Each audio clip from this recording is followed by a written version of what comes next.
You're listening to Filling the Storehouse podcast. I'm David. And I'm Stuart, and we want to walk with you on the journey to living the abundant life through faith, family, and freedom. Our goal is to refine our why while helping you find yours. Together, achieve our best and highest purpose. In the end, we'll drive each other to intentionally fill our storehouse. What's up, Storehouse Tribe? Hey, this is Stu, and hey, I just wanted to hit on one of the tenets of this podcast, financial freedom. David and I honestly think that the best way to get to financial freedom is through real estate investing. We've been investing in real estate for quite some time, and one of the coolest things about real estate is the relationships that we are able to create.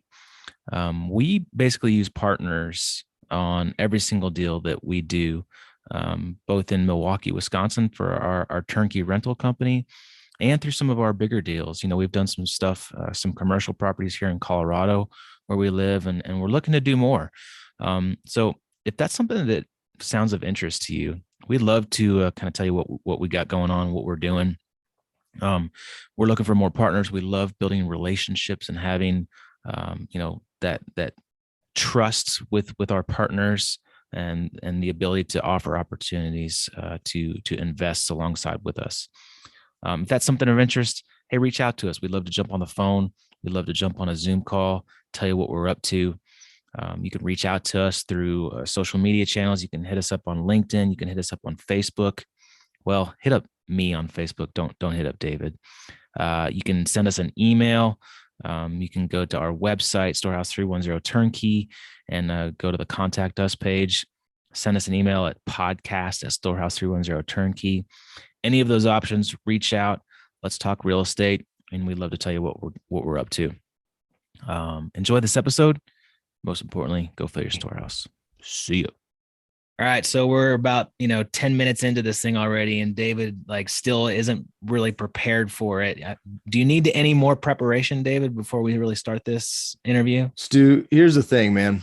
I feel like 120 plus episodes should be performance, but you still kind of stink up the room, and it's a virtual room, so that's a lot of stinking. So I think you should be more concerned about yourself and your performance, which is very convenient because we have Alex on today, and he could talk about performance, talk about coaching, and maybe this podcast will be me just sitting back and allowing, just observing him coaching you, because I think that there's probably a ton of rich content. The only problem is we only have an hour, so there's a lot of things we're going to run into there. But does that answer your question, Stu?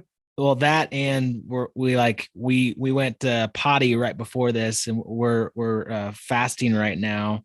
And because we're drinking a bunch of water, so we'll probably have to go potty in an hour. So, Alex, we have an hour and only an hour. So let's get to it. I like how you keep calling it potty. We got to go potty. I have a 4-year-old and a 7-year-old. You call it potty too, dude. No, I'm very specific with my children. I say, do you have to urinate now? So we're very. How about that? We're very scientific in my household. We use the proper names. Well, Alex, that's a pretty good introduction for you, huh? What do you think? Right on. We should, based on that back and forth, maybe we should have separate coaching calls with both of you when we have a lot of time. Maybe counseling calls is probably more appropriate. Yeah, that's outside my left and right limit, but I know I've got some numbers for you if we get to that. The last time that Alex and I talked, we got into a pretty good conversation about health and nutrition and awareness, and we were about to go into the Colorado Avalanche game, and one of our other friends had ordered a huge thing of French fries.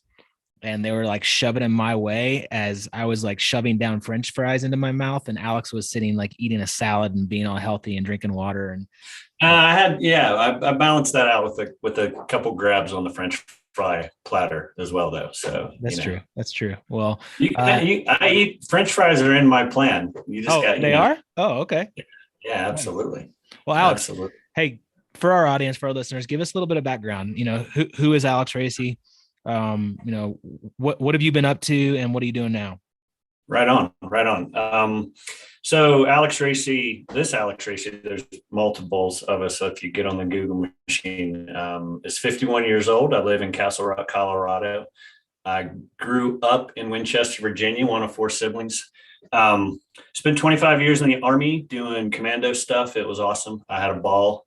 Retired in 2016, went to work for Western Union, which is headquartered out here in Denver, Colorado. That was a blessing to get a company to pay for me to move from Fort Bragg, North Carolina, where I'd been for 21 years, pick me and the 4 kids and wife up and move us to Colorado, which it's amazing out here to be in this terrain and see the sun almost every day.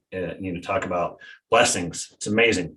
So moved out here in 2016, did the corporate America gig for 5 years. I rebuilt security programs and ran them for Western Union in the people space. So executive protection, physical security, and travel security. And then I left corporate America last June 2021 to coach full time. So 2018, I was really missing the coaching aspect of being an NCO, senior NCO in the Army. And so the other thing is I was in corporate America where I saw all these people who made tons of money, and some of them looked like they might have a heart attack during the meetings we were in. So I would keep an eye on them. And I was like, the military kind of forces a little bit of human performance type knowledge and requirements on you. Corporate America doesn't. Maybe I should think about everything I've done, all the things I've done wrong, all the things I've done right to this point in my life, and build a coaching program that would be universal in its approach to just helping high achievers perform better. And so I scribbled that out in a notebook for quite a while. And this probably started in 2000, might have even been late 2016. I missed it pretty quickly. And then I was talking to a good friend of mine in 2018 who basically called me a sissy for not starting it. And he said, hey, if you actually form a company and have a consult with me and tell me what you're doing, I'll hire you. And if you suck as a coach, I'll fire you and we'll just go back to being only friends. So I got called out basically. Wasn't perfect. Nothing's ever perfect, as David, having to work with Stu. Good one. So I started it from there. Little around that. Yeah. It's already a great interview. Already a great interview. Sorry. Yeah. Anyway. So I started in 2018, word of mouth, ended up with, 1 client turned into 2 to 3. I now have a couple handfuls of clients and I'm doing this full time. So yeah, I geek out on just better basics around eat, sleep, on how you eat, how you sleep, how you move, and how you think, so much that I plan to keep a roof over my kid's head, my wife's head, and keep food on the table with just coaching from here on out. That's awesome. There's so much of that I love. One, that you have a friend that is good enough to hold you accountable, to challenge you, to push you to the next level, and recognize in you obviously a gift and a skill set. And then the fact that you took action on it and that's now turned into this business, which you're looking to grow. And I think that's incredible. What was it, the foundation of your coaching and these principles, and was it based in all of your training through the military? Or have you had to do a substantial level of additional study, or like how did you form this does everybody have to be a snake eater and a bunny killer to be able to have this level of impact and understanding, or is this something that you're also just gradually growing? Yeah. So a lot of what I do, like I kind of look at myself, as a guide for my clients, and I try to very quickly learn where they're at from a baseline understanding of physiology and all things that go on inside the human body, head to toe. Obviously there's, we're learning new stuff from a scientific standpoint every day, but I try to figure out where people are and go from there. So funny, I'll tell you a little story. I'm working with a lady who she began the program in November of last year, so 2021. And I just went and did my first immersion with her out in Washington State. I go to my clients at least twice a year, go to their town, their house, and just, we just like do whatever they want to do. And I get to see what a day or a day and a half, 2 days in the life looks like. So I can then appreciate what they've got going on and better be more useful to them. And she's made amazing progress in everything we're doing. But we were having a meal and she pointed to her steak and she was like, "How many carbs are in this steak?" And I realized, because a piece of meat generally has no carbs in it. Just like we have the three of us, we have fat and we have lots of protein based amino acid type stuff going on in our bodies. Like there's no carbo acids or anything like that is a part of your anatomy, your physiology. So I realized with this specific client that I didn't do a good job of understanding the baseline. And so now I'm going back to, hey, let me just give you a quick education on macros and get you a book where you can just open it real quick and go, oh, here's where the rubber meets the road on what's in all of these foods. So yeah, I start where the client is and we work from there. It's amazing how much stuff I did wrong over the years. I mean, I was in the Army for 25 years. So basically I probably got my last hit of testosterone. I was already in the Army. So from that standpoint, I always joked with my Ranger buddies that youth is wasted on the Rangers.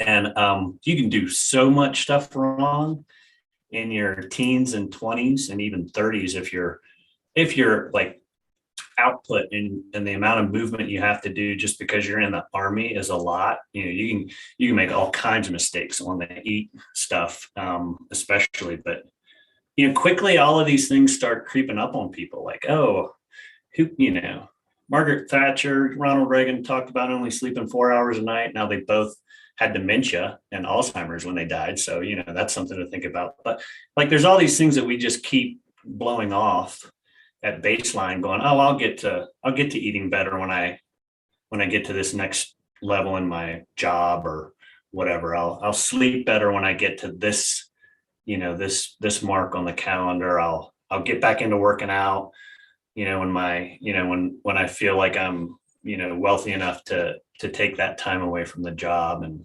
then like all of those thoughts, which is the fourth bucket I added after I got going, the think piece, all those thoughts, just like, it's never going to happen if you don't just like have that realization moment. Like, hey, I gotta figure this out now because I could perform better with all this executive performance I've built. I'm now not meeting my capacity in that space because I feel like crap. I'm not sleeping well. I eat like crap, even though I know I shouldn't. And I tell myself I'm not going to.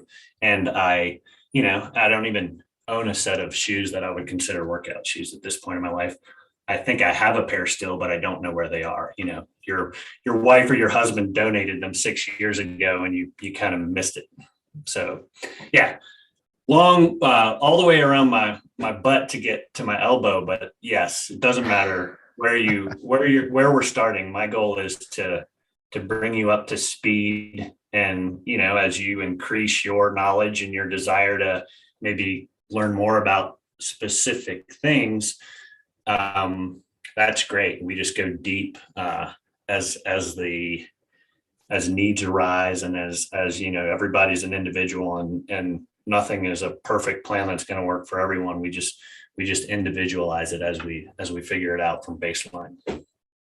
And sorry, one follow on, Stu, before you ask I'm sure a very insightful question. Amazing.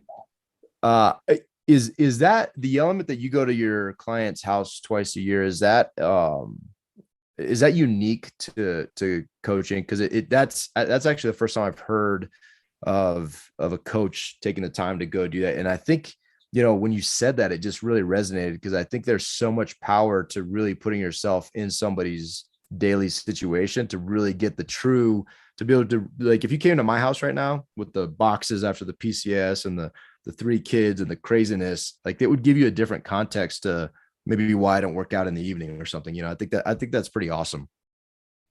Yeah.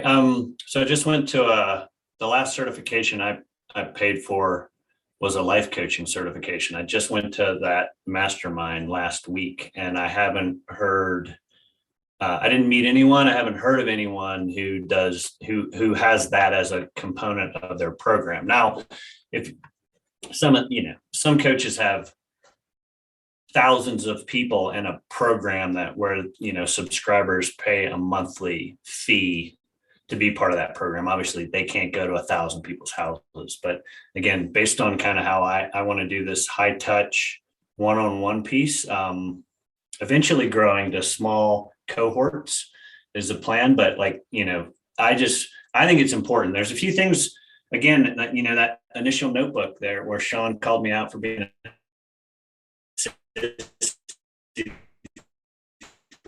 for keeping it all in my notebook.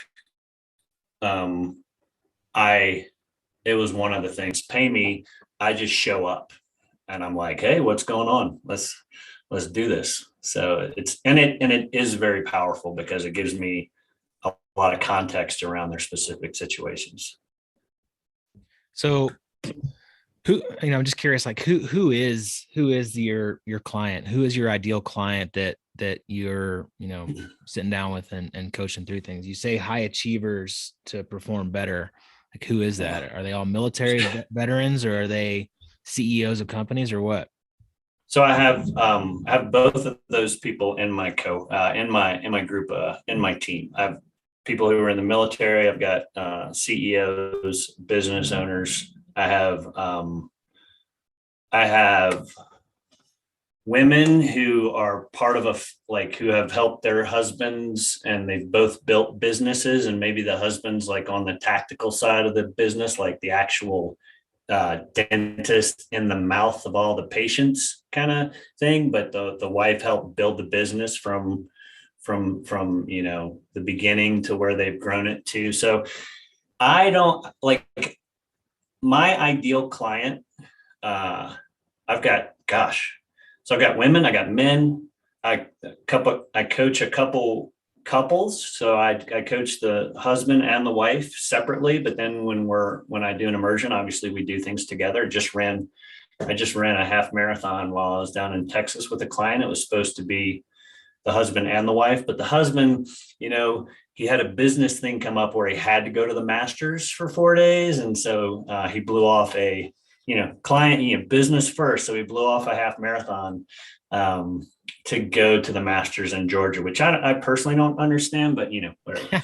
People got to work. Right. So I've got 35-year-olds. I've got 72-year-olds. I would say my ideal client is the person who realizes that they got to make a change. They got to make a change sooner rather than later. And they know they need someone, some like performance dork, geek, whatever you want to call me, that will overeducate them in every bucket of performance that they want to be overeducated on. And in all of that soup or stew, like you end up with something that tastes good, and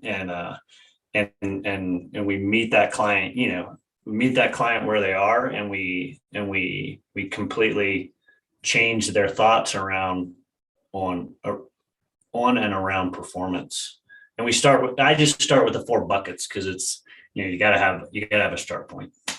Well, let's go there. Let's get nerdy. Let's get into the buckets. So eat, sleep, move, think.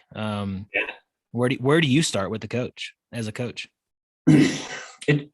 That's so that's the other thing. I start off in all 4 spaces. Okay. And take lots of notes as I'm meeting someone, even when they're doing like that Dances with Wolves coyote thing where they're sniffing me out from afar, and they slowly circle in and get closer and closer. And, and if they end up a client, then, we're sleeping next to the flyer, sharing rabbits together, stuff like that. But yeah, that was the other thing that I went from baseline. Like, I didn't want to just be a CrossFit coach. I did that. Or I've coached in gyms. I've coached in my work gyms in the military and stuff. I didn't want to just focus on movement or working out, because I would be considered a very high performer in that space. And yet my wife one day said, you're just not as sharp as you used to be. And it was like getting hit in the face with a fast moving dump truck. And I realized that I had a lot of work to do, regardless of how many pull-ups I could do, how good my squat was. And that was all like the brain. And it's, that OODA loop of, oh yeah, who cares about the brain? It's all about the body. Who cares about the body? It's all about the brain. Well, you can't have one without the other. You gotta maintain the whole system, because it is one system. And I've found that I'm like really working on my sleep, which still isn't great, has made a lot of difference in how I perform overall, how I eat. I've never had an issue with gaining weight, not gaining weight. If I don't work out and move weights around, I lose weight. So I'm one of those people that everyone hates in that regard. But like working out and sleeping and eating, they all are more purposeful to build you up. But like in my program, I want people to be healthy across all of it, because you can have the best like operational brain in the world if you've got diabetes, which is going to lead into cardiovascular disease. Once you get one of the main problems going in your system, it's just going to lead to more of them showing up with regard to like all the dementia stuff, cardiovascular issues, the diabetes components of disease, and then cancer. They all kind of float around. And sorry, I'm way off on some rabbit man. So hole, but it's all of it. So we can start each, probably the easiest one for people to get their mind wrapped around. Yeah. And we could start there if you want. Yeah. Well, and before we deep dive into any single one, what I do like about, everything that you talked about is, I think a lot of times, especially people who are prone to quick fixes and easy solutions, like if I just go on this crash diet, then it's going to do X, Y, Z. Okay. Now, now I need to focus on my sleep, and this crash diet ended in 30 days. Now it's a sleep thing. And then but what you're highlighting, it's all connected, right? If you don't eat, if you could eat amazingly and you could, lift and work out, but if your sleep is garbage, you're not only robbing mentally, stealing from your brain, but your muscles are not recuperating as quickly as possible. Your metabolism is suffering. It's all. So what I love about that tangent you went on, it's not really a tangent, because it's all connected, right? It's all one big piece. And I think that holistic approach is much more powerful than someone going and getting. It's great. It's great to go to a CrossFit gym, excuse me, and get some awesome training from a great trainer. But without all those other pieces, the holistic view of it, I think you're definitely missing out, and you're not maximizing performance, and potentially even hurting yourself and not even knowing it, and still thinking you're doing the right thing, because you at least have one of those four in check. I think it's a really important point. So thank you for sharing that. You bet. Nothing to add to that. It was perfect. So we had a really good conversation about one, fasting, about eating French fries, and like, what are you putting into your body on a regular basis? David is big on fasting, but you're getting to a step further where you're talking about, you do like 5-day fasts, essentially like killing all those cancerous cells every single year, on a regular basis, being purposeful and intentional about fasting, about what you're eating, about not eating until noon. So if you could kind of let's dive into kind of the eating aspect of one of those principles. Okay. Yeah. Let's start with eat. And so here's kind of, because everybody usually comes in with a hey, I want to get to this weight, even though that's not my focus point. Like when I think about people eating well, I think about lots of energy, low to no inflammation, no hunger or very little hunger, and then that like my fourth line of attack would be, hey, if we get the body composition changes that you're looking for, which if we focus on 1, 2, and 3, we will. Might not be as fast as you want, but I'm more of a long cut versus a shortcut guy. We'll get you there on the body composition, but that's like the fourth line of attack.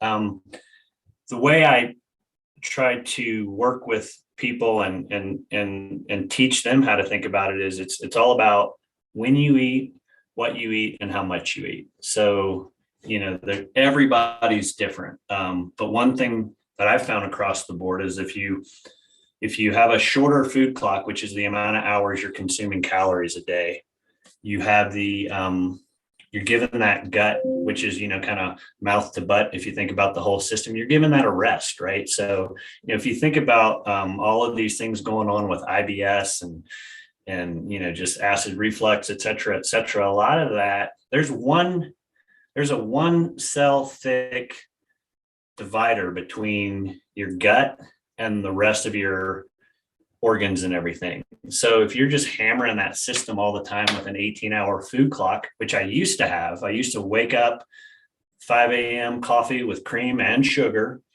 all the way to, well, I better have a snack before I go to bed, got to feed the machine. So I went from that. And if you asked me 5 years ago, if I'd ever work out in the morning on an empty stomach, I would have asked you, where your spaceship was. And now I work out generally in the mornings fasted, especially for cardio, just because it allows you to get metabolically flexible with regard to your body burning carbs that you eat or fat that you eat, or once you kind of have an empty stomach, your body learns, oh, I've got to actually oxidize some of my body fat for fuel. And that's my definition, very simple, of metabolic flexibility. And I want to get my clients there as quick as I can. So it's all about when, what, and how much. And then in the what, people need to have a basic understanding of macros. And obviously the big food companies and at some level, it seems even the US government wants everyone to think that they need like 250 grams of carbohydrates a day.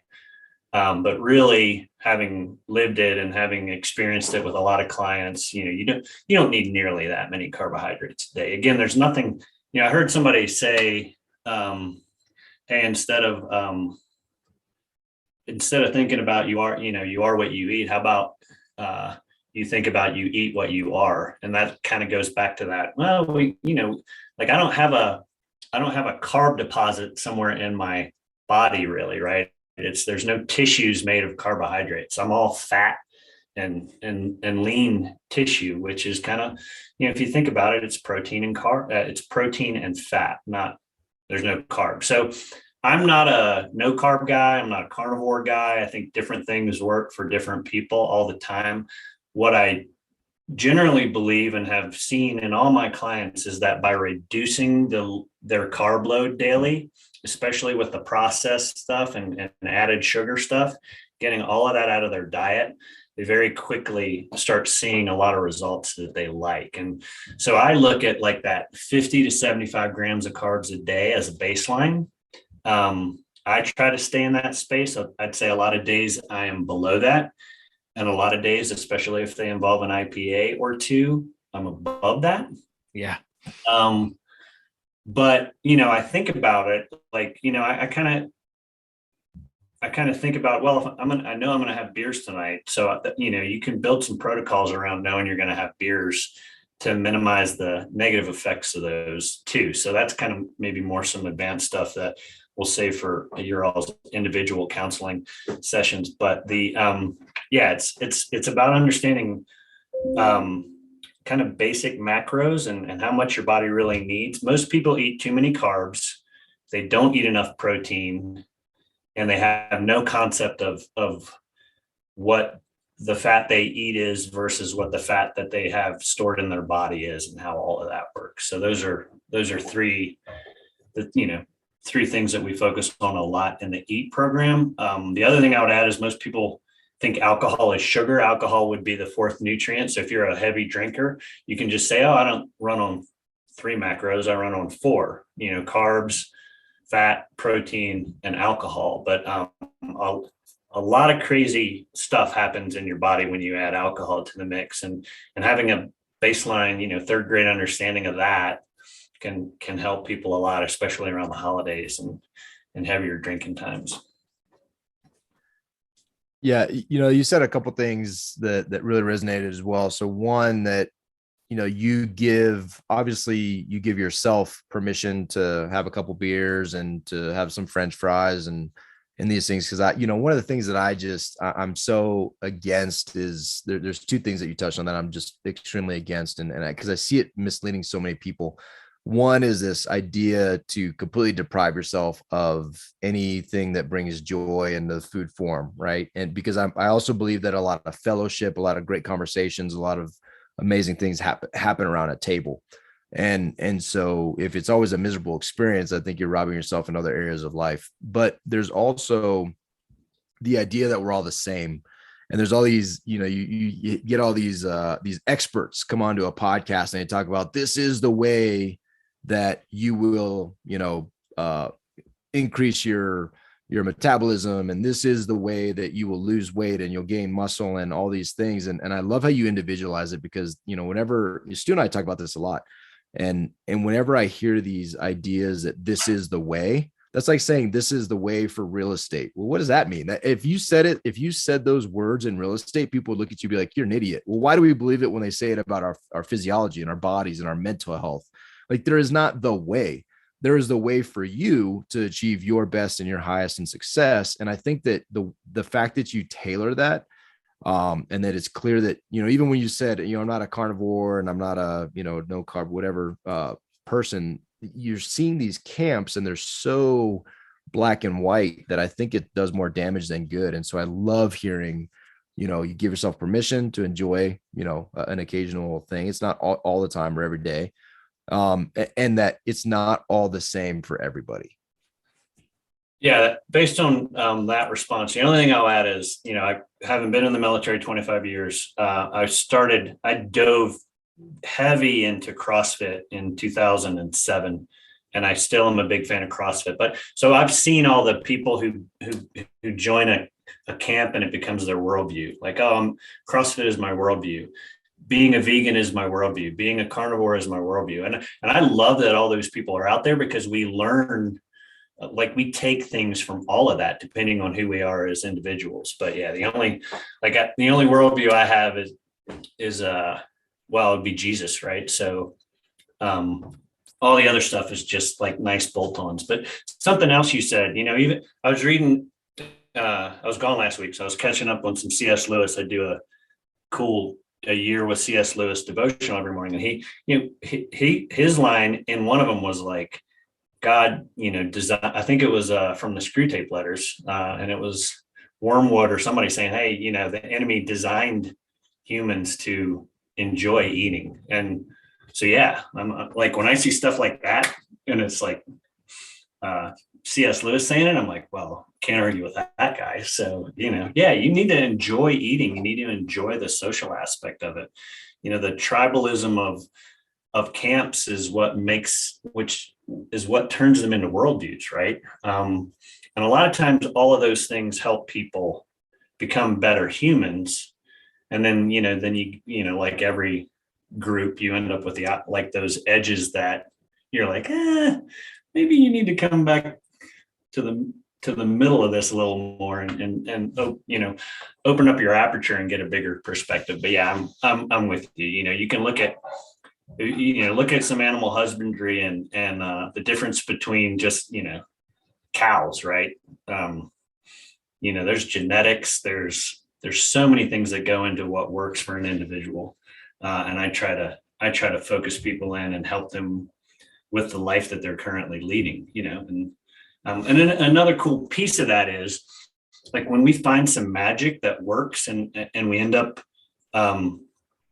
with like these improvements. Well, now that new best is the baseline, right? So it's not I personally have a problem with these things like a 60-day challenge or a Whole30 challenge or whatever, because you get to day 60 and you put the red mark on the calendar, and then you kind of look around and you're like, what crap, I don't know what to next do now. Right. Yeah. So I joke, I have a 2-day challenge. I get people up to a high level of performance across all the domains, and then they only have to maintain it for 2 days to see amazing results. And most people look at me like you two are looking at me on the screen right now. The 2 days are today and tomorrow. So as long as you've got a good plan for today and tomorrow, my program works. That's awesome, man. Well, and that kind of goes into that mindset and that thinking aspect of things. David and I we love to talk about mindset on this podcast. So how do you get people to think differently about all this stuff? Yeah, that is, I think that'll, if I keep figuring this out, that'll make results come even faster for people. But again, the first piece is, that people have to kind of have their own come to Jesus moment where they're like, I need help. Like I got to fix this now, and I can't do it on my own. So when they come in with that, hey, I need a guide, heart and mind and attitude, the mindset a lot of times can shift with the education.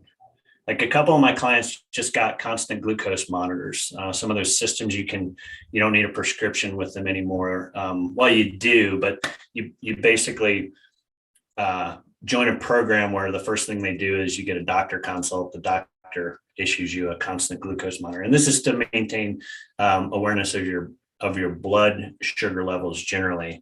And I basically asked my doctor for a CGM years ago, and she gave me a prescription. I don't wear it all the time, but I'll wear a 2-week monitor here and there if I've got something interesting going on where I want to watch my blood sugar, whether it's a big party I'm going to, or a holiday, or maybe it's a physical event where I want to see what's going on from a blood sugar standpoint. So like they wouldn't even know what a CGM was before working with me, much less that you can just like get on a program where you get one.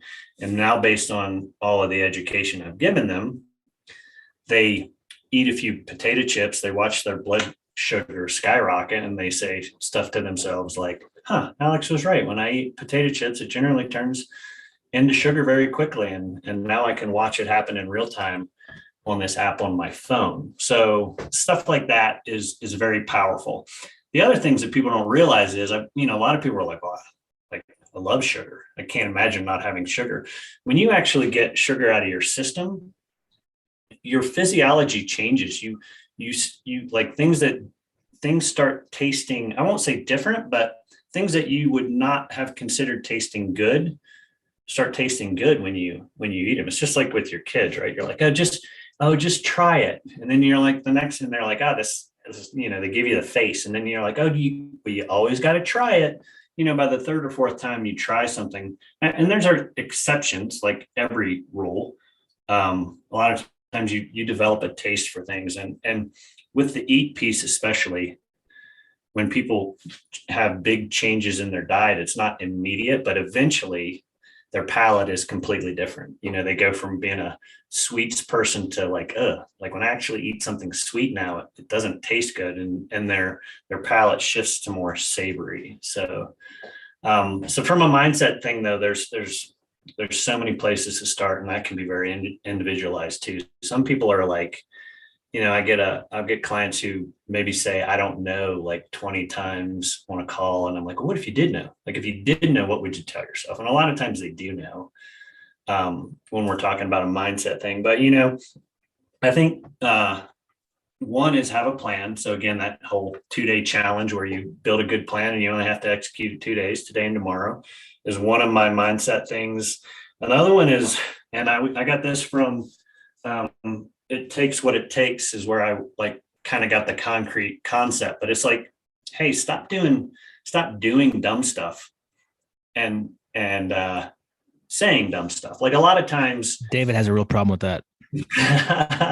Well, I mean, think about it. It's like, oh, I've got clients who are like, well, I'm going to fast for 36 hours starting after dinner on Sunday. So then they'll blow it out. Like they'll have a blowout dinner on Sunday and eat stuff they would never eat. Well, I was going to fast. I just, well, that's kind of a dumb way, to think about going into a 36-hour fast. How about you eat the way you always eat and you do the fast and you get more results from that kind of stuff. But stop doing dumb stuff is one. If you're in a hole, the best way to get out of it is to stop digging, is a way I've heard it said. And then, and I already touched on this too, like selection is an ongoing process. Every day you're trying to do your best. So your baseline might be pretty bad when we start working together, but 6 months in, you've got this new baseline of what your day looks like. And that's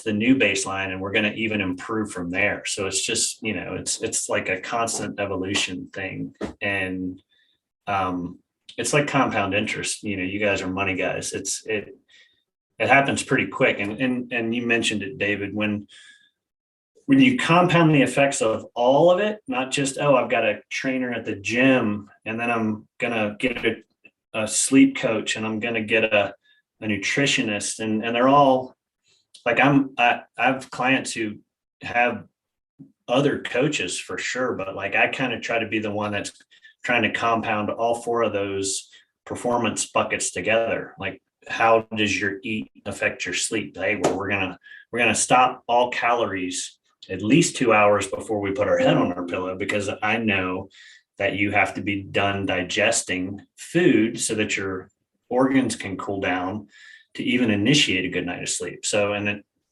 then I've got clients who are like, wow, if I stop eating at 6 p.m. and I go to bed at 10, I can see on my Oura ring, and I subjectively know it as well, I got a much better night of sleep. So I try to compound all of it together. So how does your eat affect your sleep and your move? How does your movement, like when you do it and what you're doing, and how is that going to affect your sleep? And how can I play that into my eat plan so that I get the most bang for my buck from a protein synthesis and development standpoint? Because obviously we all want, I've never met anyone who's like, man, I wish I wasn't so muscly.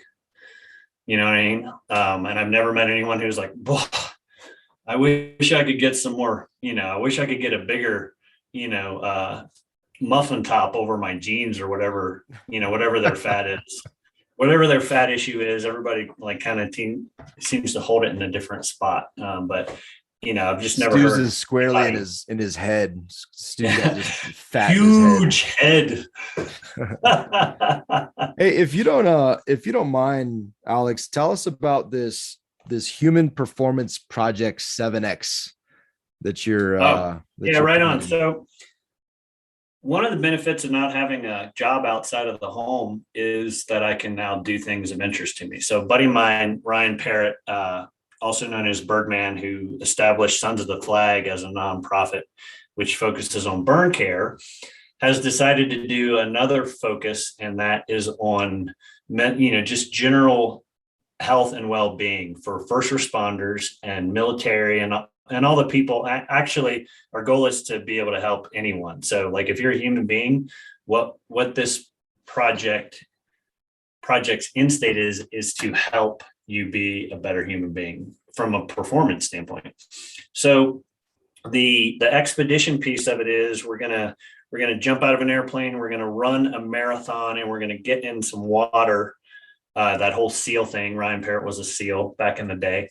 On all 7 continents, and we're going to do it in a 7-day period. So from the time we jump out of an airplane over Antarctica to the time we finish in the water in Florida, we'll have hit all 7 continents. We'll have done an air operation, a sea operation, and a land operation, which is running a full marathon.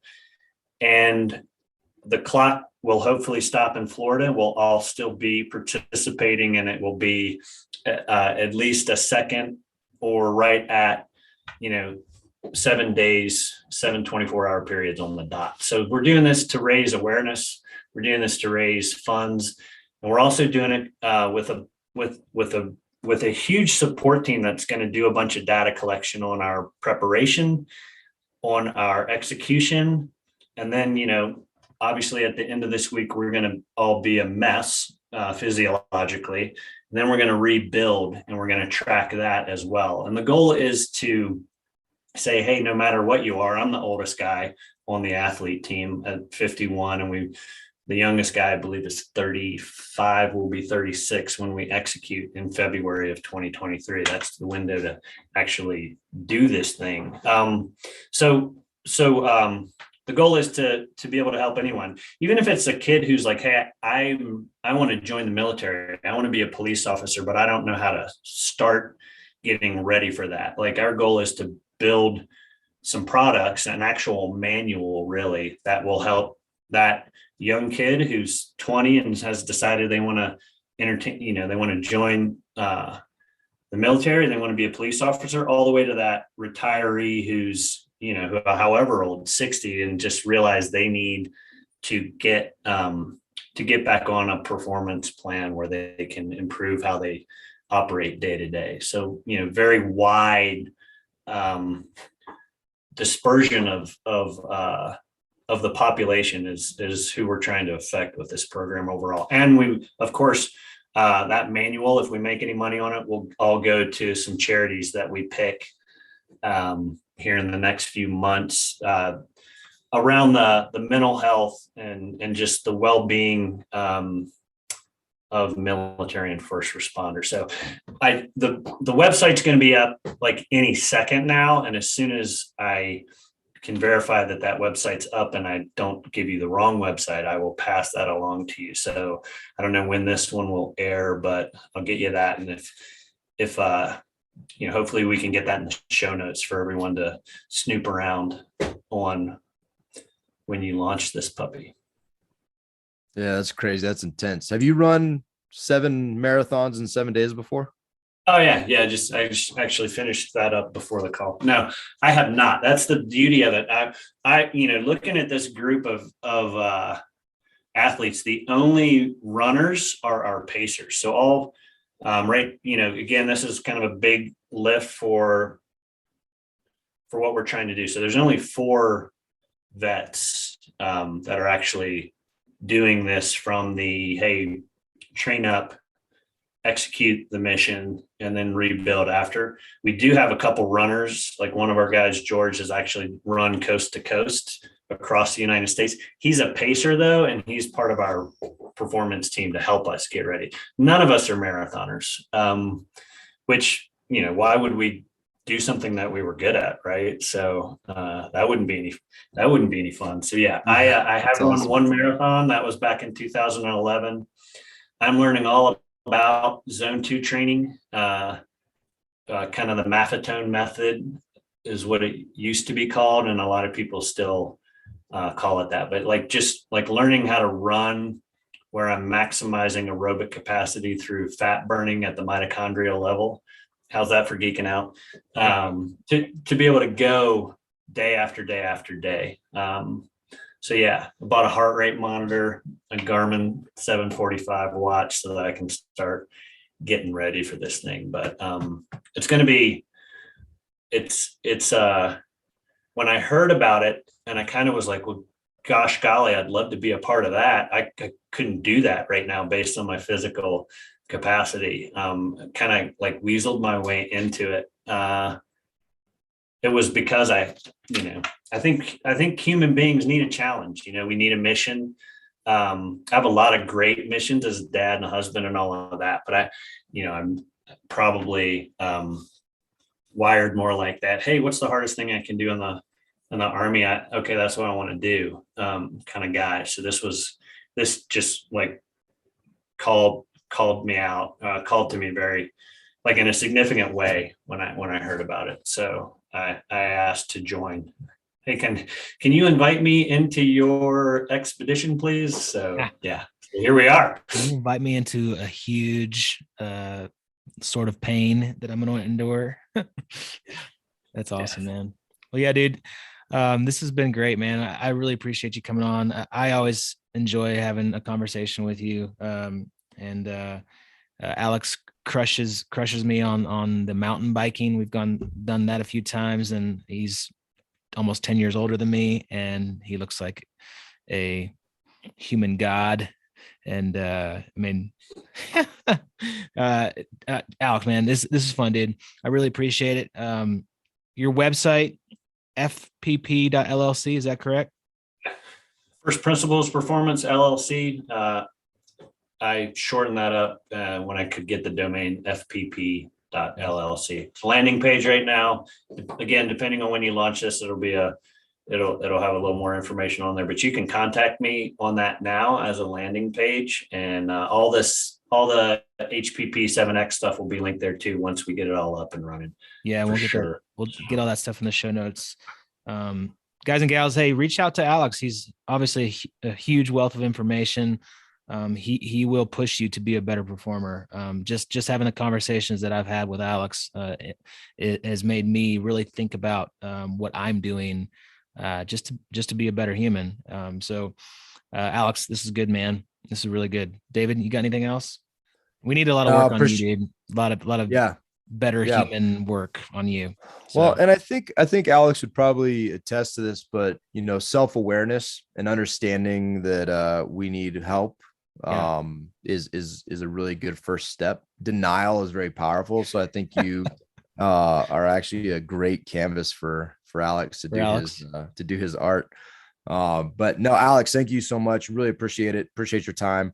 Really appreciate the fact that you are so dedicated to helping people better their lives, to change their lives to be the best that they can be. And that's your passion, and my prayer for you and hope for you is that your business and my claim of faith for you also is that your business continues to grow, and that your sphere of influence and those that you continue to help will just grow. And I'm excited to see that, and just super glad that we're a part of your network. So thank you. Awesome. Thanks very much. I really enjoyed this. One question, so I see Storehouse 310. I assume there's a kind of maybe a chapter in a book in the Bible, yes, that would be Storehouse. What is that? Malachi 3:10. When we developed our businesses, there was a responsibility that we felt to honor the giving principle, the tithing principle. And so Malachi 3:10 is the verse, the famous tithing verse. Awesome. Yeah, that's very cool. Again, I appreciate it. Hopefully this is useful to your listeners. Absolutely, man. I have no doubt it will be. Yep. All right, guys and gals, go reach out to Alex. Go check out his website. We'll put it all in the show notes. Hey, if this was meaningful to you, share it with somebody. Tell somebody about this podcast episode. Tell somebody about Alex, and give us 5-star reviews. We'd greatly appreciate that. But most importantly, go fill your storehouse.